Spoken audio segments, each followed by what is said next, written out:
You'd think that with a Japanese badge on the hood, you're automatically getting something bulletproof. Something that'll run for 200,000 miles without complaint. That assumption used to be almost a guarantee. Not anymore. In 2026, the gap between the best and the worst Japanese SUVs on the market is wider than it's ever been.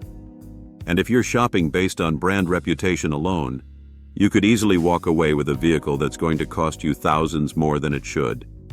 So today, we're doing something a little different. We're not just telling you what's good.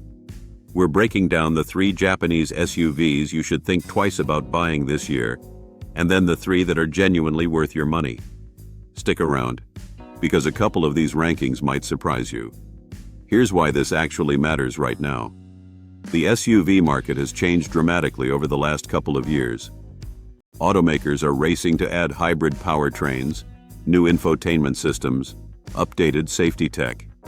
And not every manufacturer is pulling it off at the same level. Some models have aged badly, still running on outdated platforms while the competition moved on. Others are brand new, but rushed, with growing pains that show up the moment real owners start putting real miles on them. Now, to keep this honest, we're not just going off gut feeling here. We pulled data from sources like Consumer Reports reliability surveys, J.D. Power's dependability studies, RepairPal's cost of ownership estimates, and IIHS safety testing. Then weighed that against maintenance costs, fuel economy, comfort, practicality, and resale value. With all that in mind, let's start with the ones you'll want to approach carefully. First up is the Nissan Rogue.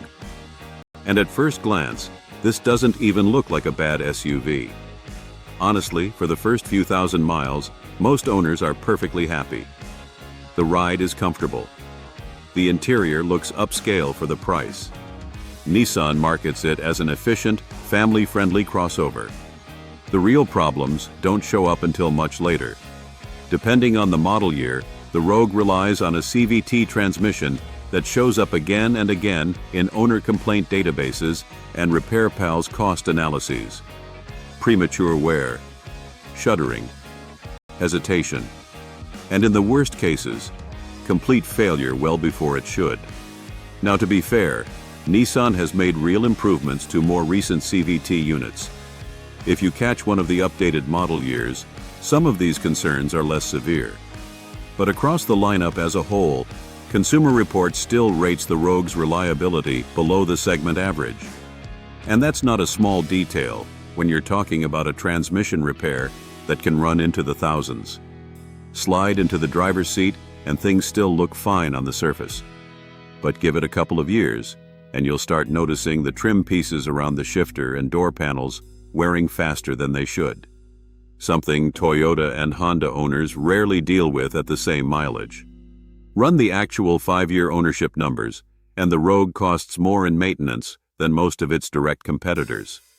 Resale value consistently lags behind the segment leaders too, based on Kelley Blue Book's residual value estimates. This is exactly the kind of SUV that looks like a smart purchase at the dealership, until the repair bills start showing up. But unfortunately, it gets even worse than that. Next is the Mitsubishi Eclipse Cross. And this one falls behind almost every rival it's supposed to compete with. The platform underneath it is starting to show its age, and that shows up the moment you merge onto a highway. The engine feels strained under the vehicle's weight. Acceleration is sluggish, and the continuously variable transmission drones along in a way that makes the whole experience feel more like work than driving. Step inside and you'll notice the interior doesn't quite match what you'd expect at this price point. The materials feel a generation behind. The touchscreen lags when you're just trying to change the radio station. Cargo space is tighter than most shoppers in this segment are looking for. J.D. Power's dependability data places Mitsubishi near the bottom of the mainstream manufacturers. And fuel economy doesn't do it any favors either, coming in below what you'd get from hybrid-equipped competitors at a similar price. Here's what actually surprised us the most researching this one. You're often paying almost the same money as a Honda CR-V or a Mazda CX-50 for a vehicle that trails both of them in nearly every category that matters. That's not a small gap. That's the difference between a smart buy and a compromise you'll be reminded of every single day you drive it. And the biggest disappointment on this list is still ahead of us. That brings us to the worst of the three. And this one genuinely stings because expectations were sky high going in. The Toyota BZ4X. Toyota almost never misses, which is exactly why this one was such a surprise. Real-world range consistently falls short of what's advertised, especially once temperatures drop.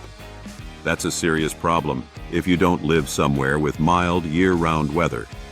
Charging speeds also lag well behind rivals, so road trips demand more planning and more patience than they should. Then there's the price. Compare the BZ4X to other electric SUVs in the same range, and you're often getting less range, slower charging, and less polished software for a comparable amount of money. To be fair, the fit and finish is genuinely solid. It drives predictably. None of the mechanical horror stories you'd see with the Rogue's transmission.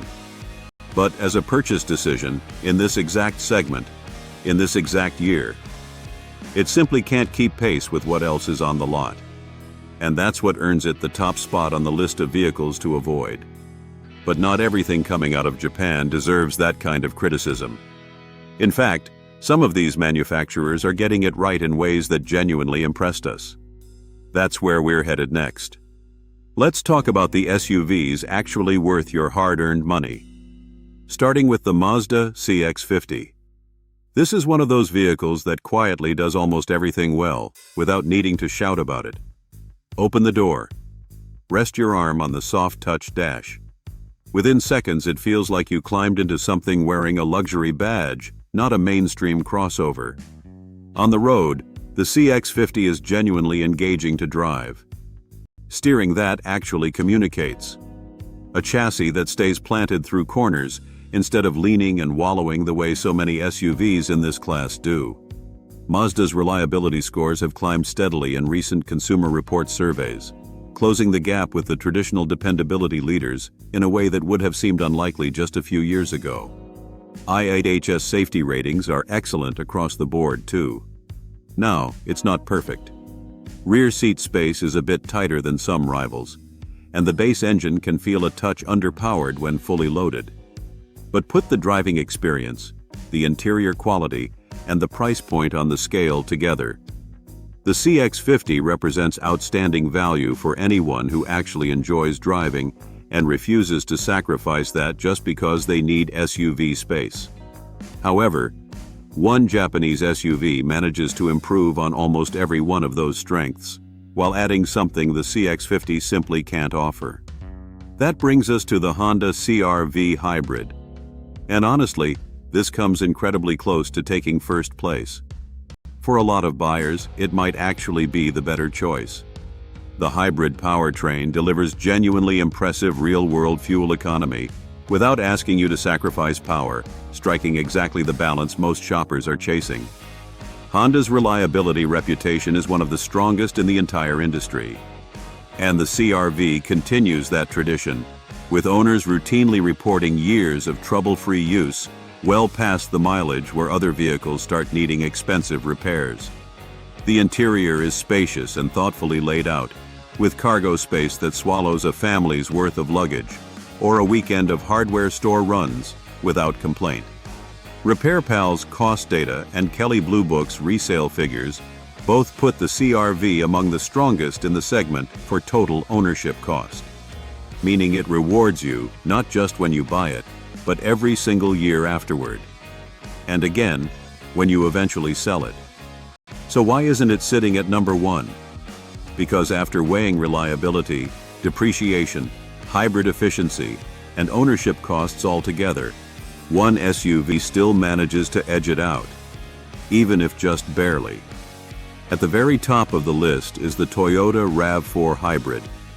And it's not particularly close once you add everything up. This vehicle has built a reputation as one of the most dependable SUVs you can buy, period. Not just within its segment. J.D. Power and Consumer Reports data both back that up year after year. The hybrid system delivers excellent fuel economy while still offering enough power for confident highway merging, striking a balance that a lot of competitors, including the CR-V, still haven't quite matched at this price. Available all-wheel drive adds genuine capability for buyers dealing with rain, snow, or rougher terrain without ever feeling like overkill for daily errands. Inside, you get a practical cabin with enough cargo room to handle nearly anything a typical family throws at it. A full suite of modern safety features as standard equipment, not an expensive add-on. And when it comes time to sell or trade it in, the RAV4 Hybrid consistently posts some of the strongest resale percentages in the entire industry on Kelley Blue Book's charts, which quietly lowers your true cost of ownership over the years you actually drive it. Reliability, efficiency, practicality, safety, resale value. Stack all of it together, and it's genuinely difficult to find a more well-rounded choice anywhere in the SUV market right now. That's exactly why it earns the top spot. So here's the takeaway from all of this. The Rogue, the Eclipse Cross, and the BZ4X all carry that same trusted Japanese badge. And yet each one falls short in its own specific way. A transmission that can't handle the miles. A platform that's fallen behind the competition. An EV that simply isn't ready to compete on price and range. On the other side, the CX-50, the CR-V Hybrid, and especially the RAV4 Hybrid, prove that when a manufacturer gets the formula right, a Japanese SUV can still be one of the smartest purchases you'll make all year. The real lesson here isn't that one brand is automatically good, and another is automatically bad. It's that brand reputation alone isn't enough anymore. Every single model needs to be judged on its own merits, its own ownership costs, how it actually performs once you're living with it day to day, not just how it looks on the showroom floor. So before you sign anything, do your homework on the specific model and trim you're considering, not just the badge on the front of it. If this breakdown helped you narrow down your choices, let us know in the comments which one you're leaning towards. And if you found this useful, go ahead and subscribe for more honest, no-nonsense buying guides before your next big purchase.